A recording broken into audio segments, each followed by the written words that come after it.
हमारे नेता आदरणीय राहुल गांधी जी, आदरणीय सोनिया गांधी जी को लगातार परेशान करने का कुचक्र षड्यंत्र रचा जा रहा है। जनता को बेवकूफ बना करके मंदिर के नाम पे हिंदू मुस्लिम करके हम बेवकूफ बना करके सत्ता पा जाएंगे। हम मेहनत ईमानदारी से मुद्दों पे ला करके हम जनता की न्याय की लड़ाई लड़ रहे हैं और कांग्रेस की वापसी कराएंगे। एक एक अधिकारियों का हिसाब किताब होगा कि देश ने मौका दिया है, देश का विकास करिए, नए नए चीजों को ला करके जनता को वास्तविक मुद्दों से भटका करके भारतीय जनता पार्टी अपना राजनीतिक उल्लू सेट कर रही है। तमाम हमारे नेताओं को, बनास के सभी प्रमुख नेताओं के यहाँ घर पे उनको हाउस अरेस्ट किया गया। 1 दर्जन लोग रामनगर पे और आधे दर्जन लोग सिगरा थाने पे भी बैठाए गए, डिटेन किए गए। भारतीय जनता पार्टी के नेता एक स्पेशल डिग्री लेते हैं, थेथरोलॉजिस्ट की, बनारस में उसको बोलते हैं।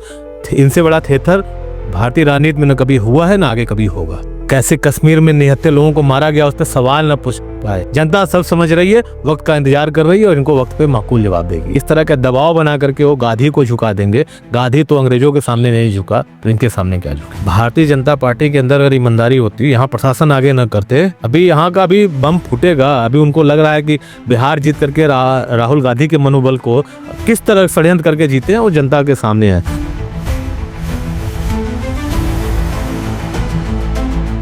एक बार फिर से नेशनल हेराल्ड का जो मामला है वो उछाल पर आ चुका है।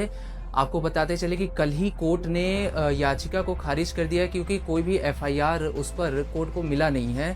नमस्कार, मैं अभय कुमार, भारत बाइट्स में आपका स्वागत है। अभी हमारे साथ जुड़ चुके हैं कांग्रेस महानगर अध्यक्ष राघवेंद्र चौबे जी, जिनसे हम बात करने की कोशिश करेंगे कि नेशनल हेराल्ड का जो मामला है वो फिर से उछल रहा है और जिसमें राहुल गांधी और सोनिया गांधी जी को जो है काफ़ी सहूलियत मिल चुकी है। बहुत बहुत स्वागत है सर आपका हमारे चैनल में। क्या कहना चाहेंगे नेशनल हेराल्ड के पूरे मामले में? देखिए, एक सोची समझी साजिश करके और पद का दुरुपयोग करके सीधे सीधे प्रधानमंत्री जी और गृह मंत्री जी इसमें इन्वॉल्व हैं। इस पूरे प्रकरण में पिछले 12 वर्षों से नेशनल हेराल्ड और यंग इंडिया के नाम पे हमारे नेता आदरणीय राहुल गांधी जी, आदरणीय सोनिया गांधी जी को लगातार परेशान करने का कुचक्र षड्यंत्र रचा जा रहा है। लेकिन न्यायपालिका पे हमारा विश्वास है और लगातार न्यायपालिका में इनकी साजिश बेनकाब हो रही है, औंधे मुंह गिर रही है। लेकिन निरंतर हर बार नया एक कोई षड्यंत्र करके, नया सबूत दिखा करके हमारे नेताओं को नोटिस जारी किया जाता है और लगातार उनको मानसिक रूप से प्रताड़ित किया जाता है, जिसकी भरपूर निंदा करते हैं हम सब लोग। और अंतिम सांस तक अपने नेता के मान सम्मान की लड़ाई हम लोग लड़ेंगे और न्याय की लड़ाई लड़ेंगे हम सब लोग। और आज बनारस में भी हमारा बहुत ही गांधीवादी तरीके से प्रदर्शन था। भारतीय जनता पार्टी के कार्यालय पे जाकर के वहाँ पे गुलाब का फूल दे करके एक चेतावनी प्रदर्शन करना था कि देश ने मौका दिया है, देश का विकास करिए, देश ने अवसर दिया है, लोगों को राहत प्रदान करिए, लोगों के लिए काम करिए। लगातार निरंतर केवल नए नए चीजों को ला करके जनता को वास्तविक मुद्दों से भटका करके भारतीय जनता पार्टी अपना राजनीतिक उल्लू से, जिस तरीके से आपको हाउस अरेस्ट कर दिया गया, तो क्या डर दिख रहा है मौजूदा सरकार? निश्चित रूप से। देखिए, भारतीय जनता पार्टी को विदाई करने का कारण भी कांग्रेस का कार्यकर्ता का मेहनत, इनके नेताओं की मेहनत होगी। आप देखिए बनारस में किस तरह से, हम ही नहीं, मैं एकमात्र, मेरे साथ तो कई साथी बैठे हैं, हमारे कई नेता, जिसमें हमारे जी सम्मानित जिला अध्यक्ष जी, व्यापार प्रकोष्ठ के हमारे दुर्गा प्रसाद गुप्ता जी, युवा कांग्रेस के चंचल शर्मा समेत तमाम हमारे पार्षद तुफेल, तमाम हमारे नेताओं को, बनारस के सभी प्रमुख नेताओं के यहाँ घर पे उनको हाउस अरेस्ट किया गया है। और जो साथी हमारे वहाँ पहुंचे हैं वो महापुरुष सरदार वल्लभ भाई पटेल जी को माल्यार्पण करके गांधीवादी तरीके से हम कार्यालय तक नहीं जाने दे रहे हैं। प्रशासन ने वहाँ पर हम पुलिसकर्मियों जो को ही गुलाब का फूल दे करके मांग कर रहे थे, संदेश दे रहे थे कि हमारे नेताओं को बेवजह परेशान न किया जाए। लेकिन ये भी बनारस के प्रशासन को स्वीकार नहीं है। हमारे कई कार्यकर्ताओं को गिरफ्तार करके विभिन्न थानों पे, रामनगर और सिगरा की सूचना आ रही है कि लगभग 1 दर्जन लोग रामनगर पे और आधे दर्जन लोग सिगरा थाने पे भी बैठाए गए हैं, डिटेन किए गए।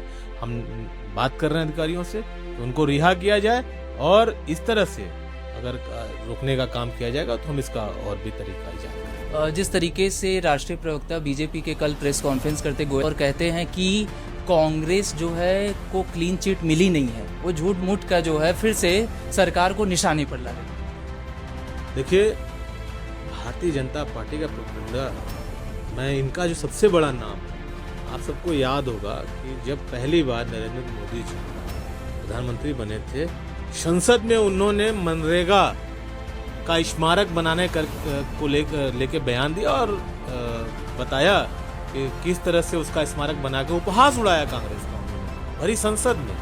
और आज उसी मनरेगा का नाम बदल करके उसके पीछे छुपने का प्रयास कर रहे हैं। ये सरकार कहती ही कुछ और है, करती खुद।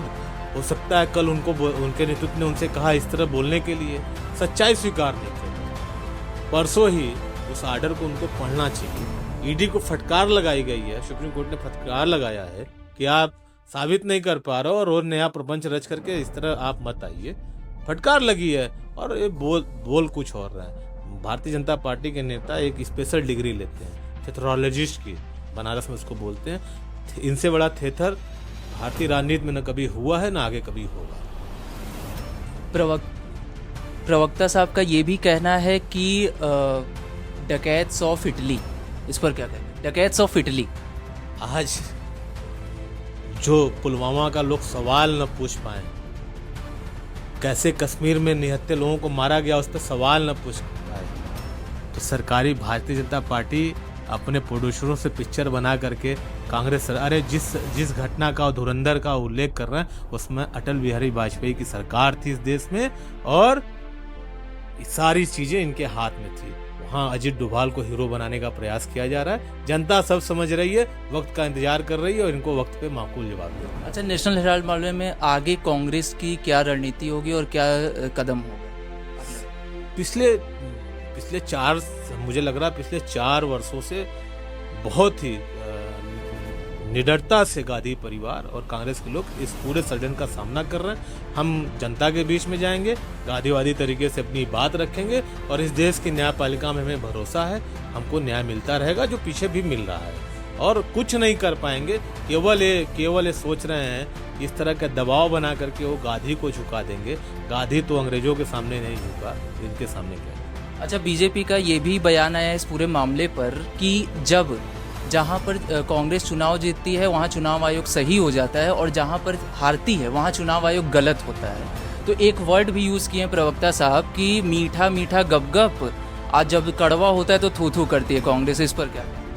देखिए, भारतीय जनता पार्टी के अंदर अगर ईमानदारी होती, यहाँ प्रशासन आगे न करते, और मैं नाम लेके बोल रहा हूँ कि उस समय के कमिश्नर कौशल राज शर्मा 12:30 बजे पहाड़िया मतगणना सेंटर में ना आए होते तो बनारस इतिहास रचने कगार पे था, क्योंकि ये ईमानदारी का चुनाव था। ईमानदारी इसलिए, और उसके बाद भी मैं आपको बता दूं, हम लोगों ने सर्च किया है, अभी यहाँ का भी बम फूटेगा। अभी उनको लग रहा है कि बिहार जीत करके राहुल गांधी के मनोबल को किस तरह षड्यंत्र करके जीते हैं वो जनता के सामने है। बनारस में 30,000 गुजरात के लोग आकर के वोटर बने और वोट डाला है नरेंद्र मोदी जी को, और ऐसे कर करके कई तरह से वोट बढ़ा करके ये प्रधानमंत्री, मुझे लगता है कि इस सबसे कम वोटों से जीतने वाले प्रधानमंत्री नरेंद्र मोदी जी हैं। उनको तो खुद उनकी नैतिक हार हो चुकी है काशी में। और चुनाव आयोग को भी हम देख रहे हैं और सब आयोग को हम लोग बहुत बारीकी से देख रहे हैं, वक्त का इंतजार कर रहे हैं, लेकिन बैठ करके इंतजार नहीं कर रहे इनकी तरह कि कहीं हम इन जनता को बेवकूफ़ बना करके मंदिर के नाम पे हिंदू मुस्लिम करके हम बेवकूफ़ बना करके सत्ता पा जाएंगे। हम मेहनत ईमानदारी से मुद्दों पे ला करके हम जनता की न्याय की लड़ाई लड़ रहे हैं और कांग्रेस की वापसी कराएंगे। एक एक अधिकारियों का हिसाब किताब होगा।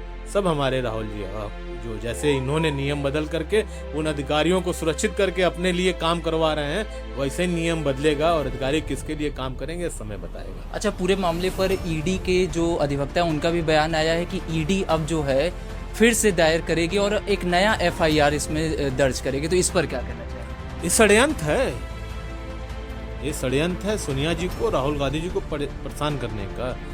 जब आपकी तैयारी नहीं, आप बताइए ना, नया कौन क्या हो गया उसमें, क्या आप अब नया करेंगे, नए FIR करेंगे? ये साधे मतलब तो स्वीकार कर रहे हैं कि वो जबरदस्ती कर रहे हैं, षड्यंत्र कर करके परेशान करने का काम कर रहे हैं। तो ये थे हमारे साथ महानगर अध्यक्ष कांग्रेस राघवेंद्र चौधरी, जिनका कहना है कि ईडी का षड्यंत्र जो है उसमें कहीं ना कहीं पूरी तरीके से बीजेपी का हाथ है। ऐसे तमाम मुद्दों के लिए बने रहिए हमारे साथ। मुझे दीजिए इजाजत।